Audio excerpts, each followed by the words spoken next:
Здравствуйте, с вами Николай Борисов и рубрика «На страже». Что произошло в Якутии за неделю и к чему это привело? Начинаем. В Якутии возбуждено уголовное дело за организацию преступного сообщества. Еще в прошлом году стражи правопорядка задержали супружескую пару, которая оборудовала тайники с наркотиками. У закладчиков были изъяты вещества растительного и синтетического происхождения в крупном размере. Местные жители стали фигурантами уголовного дела о покушении на сбыт наркотических средств. В ходе расследования которого было установлено, что на территории города Якутска действует организованное сообщество, направленное на сбыт наркотиков в ряде регионов Российской Федерации.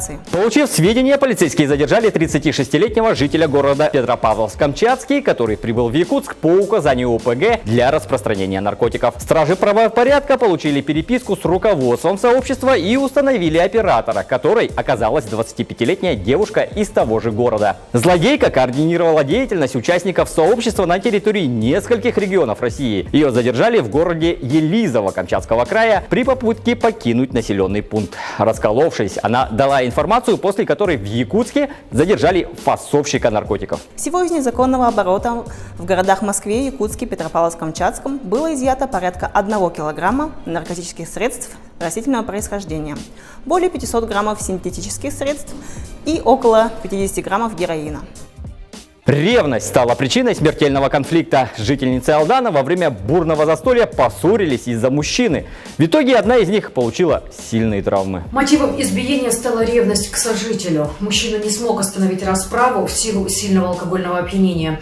А немного позже подсудимая и ее сожитель ушли домой. Потерпевшая от полученных повреждений скончалась на месте происшествия. Ее тело обнаружил сожитель подсудимой, когда утром пришел навестить. Женщина частично признала свою вину, однако это не спасло ее от статьи «Умышленное причинение тяжкого вреда здоровью, повлекшее по неосторожности смерть потерпевшего».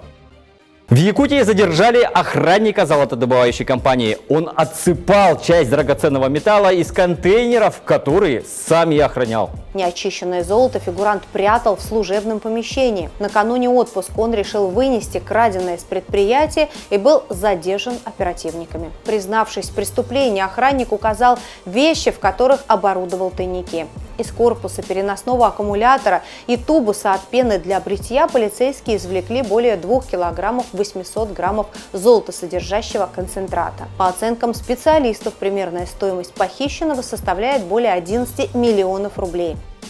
В Якутии усилят меры по контролю за соблюдением масочного режима и санитарных норм. Напомню, в субботу 30 октября в России начинается нерабочая неделя. Ограничительные меры, вводимые в регионах, различаются по своей строгости, однако объединяет их одно – нужно разорвать цепочки передачи коронавируса. Вход в места массового скопления будет только по QR-кодам. Гражданам, имеющим медицинские противопоказания, необходимо иметь при себе справки и отрицательный результат ПЦР-теста, сделанного не менее чем за 72 часа. Организации культуры продолжат работу по QR-кодам при 50% заполняемости залов и помещений. Для школьников объявлены каникулы.